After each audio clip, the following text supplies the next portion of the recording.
Hey guys, Mal here, and today we're taking a look at how I make 10 million rubles in EFT in one session. There are a lot of different ways to farm money in Tarkov. There is no real definitive right or wrong way to farm money, so long as whatever you're doing works for you. Now straight up, this method doesn't make as much money as the reserve loot runs. They seem to be the most profitable. However, what mine lacks in profitability, it more than makes up for with reliability. Not to mention, to reliably get out with loot on reserve, you're going to need an ice pick and a paracord, which is about a 2 million ruble investment. See, I found that more often than not, I end up getting taken out running the reserve routes. There are a lot of people super excited about the new map. It's a different story if you have the red rebel ice pick and paracord, because you can take the exit next to dome. Whereas running the interchange stash run, you'll only actually run into someone every 10 or so raids. Plus, you don't need any keys or special equipment. Firstly, let's take a look at what I'm taking into one of these runs. We've got a cheap as hell TT pistol with a backup mag in the pocket, an IFAK in the container, and a Paratus backpack. That's it. Nice and lightweight so you can sprint most of this, and after one stash, you'll usually have recouped most of the cost in your container. You can obviously substitute the bag for a scav backpack or whatever you like. That being said, inspect the bag you're thinking about bringing in and check out the speed reduction it gives you. I spent a good few days running this with attack 2 backpacks until I realized that for 10k more rubles, I could have a bag with the same size but negative 5% speed rather than negative 20. It's crazy how much of a difference that extra speed has made. With my stats, this setup, and a good spawn, this run is done in under 10 minutes. Spawning anywhere near either of the exfils is best case scenario for this run. Gives you a clean and simple run from one exfil to another. Let's take a look at one of those runs. Now our goal here is to be fast. We want to grab our stashes and be on our way for the most part as fast as possible. As you can see from spawn, I sprint straight for the first stash. I want to hit the weapons crate over here real quick and get moving in case anyone is heading up the road behind us.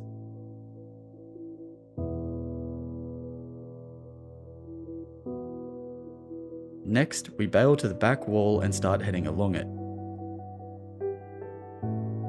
We want to duck into the camp up ahead, but we also want to try and avoid any scavs near the ramp. So there's two at this camp, and it's always worth checking both of them, because sometimes one will be looted, but they didn't know about the other. From here, we cut back to the wall, quickly stopping to grab the gym bag at the camp because they're always worthwhile, and then back heading along the wall. Now at this point, we should be pretty safe. Most people will have legged it inside the shopping center and won't be paying much attention to outside right now. Also, it's worth noting that when you're looting these, you can actually lay down. To do this, crouch in front of the stash, and in quick succession hit F to search it and X to go prone. It's slower to do it this way, but I've had people walk past me at some of these because I was prone rather than just crouched.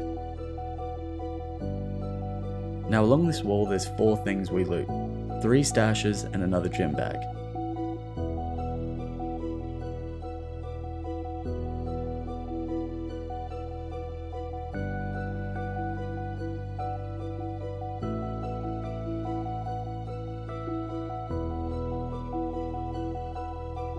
Once we're up this end of the map, we start heading across it.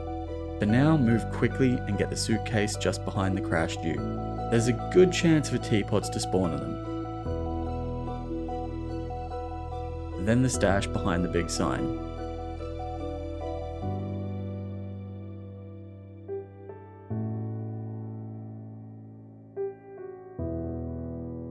While this can be pretty chill, and I even started watching YouTube while doing it, you still need to keep your wits about you for that 1 in every 10 or so encounter like this.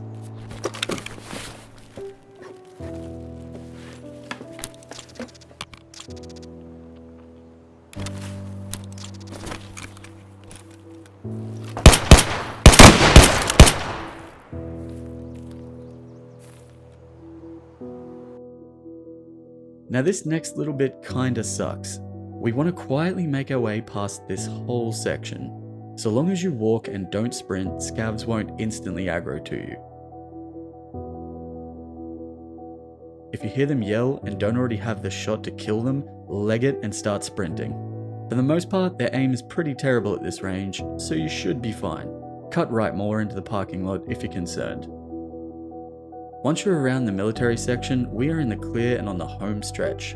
5 more stashes to hit, but you're so far out of the way that the chances of running into anyone is ridiculously small. There are 2 here in the forest area.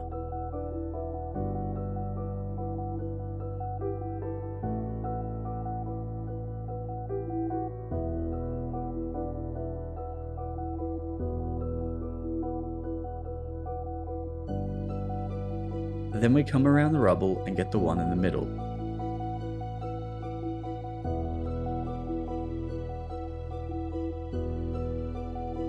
Then over to the back wall to admire the art and then continue along the wall.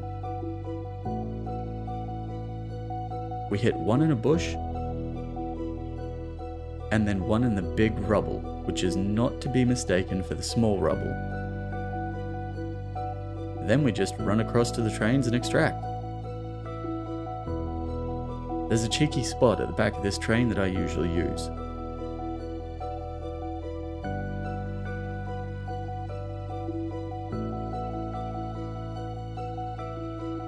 Now that is the ideal run. Dump everything from your inventory to your stash and go again. Keep hitting it until you're out of space in your stash, and then it's time to go through it all. Now here's what I suggest for going through it all. As you dump stuff off, try and keep it in semi-sorted piles of the same items, because it'll help a lot. Get the EFT wiki up in another window, search for each item on there, and see if you need to hold on to it or not. If it comes up as part of a quest and has to be found in raid, just throw it into a junk box and hold on to it. Otherwise, hit the flea and sell it. Most things will sell for more on the flea, and every item is worth checking, because some seemingly innocent trash item like a box of sugar will sell for a lot as it's needed for crafting moonshine. If you want to be absolutely certain you're getting the best deal, you can go check the sell prices with the vendors. The therapist will give you the most for anything that she is willing to buy. You'll occasionally have some really nice finds, usually one a raid, but sometimes you get lucky and sometimes you get unlucky. However, the heaps of little 20 to 50k sales you're making will be consistent and it adds up fast. I used this route to farm the roubles for the 43 graphics cards I needed in a matter of hours. It was insane how quickly it stacked up. Some runs were worth over 1 million rubles due to lucky spawns. It's crazy how fast you can make money on this run. Now it's worth mentioning times when you get a less fortunate spawn. For example, the power station or the boring corner of the map that nobody likes. Now with the power station spawn, I actually quite like doing a full run of the map's stashes. So quickly run inside, check the shelves for rare spawns, the front of the 3 computers for flash drives, and then out the back door so we can grab the stash over here.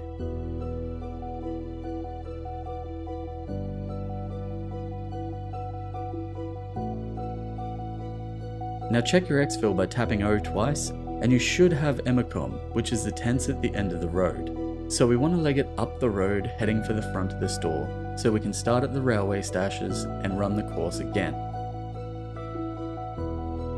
There are 2 other stashes you can get along the way. Just here off from the front corner of the store, there's a sneaky stash. Then, as we head through the construction area, there's another one just here under the bridge, right at the back. There's some nonsense invisible wall here, so you have to go prone and crouch to get in or something. It has worked for me once or maybe twice. Give it a go for yourself. Honestly, it's not the end of the world if you can't get this one. Then we just stick to the outskirts of the map until we link back up with this end of the route, here at the rubble. From here, you run the course we initially did, just backwards. Now as for the other annoyingly common spawn of over in this corner, start by running for the stashes just past the sign, the one that's in the dip by the billboard in the military area. Once you get that one, turn back and head for the one under the sign, the suitcase, and so on, continuing the route down that way and exfil.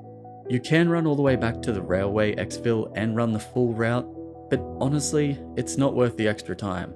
you're better off getting some stuff and getting back in at a better spawn. That's it, really. Adjust accordingly depending on what happens in your specific raid.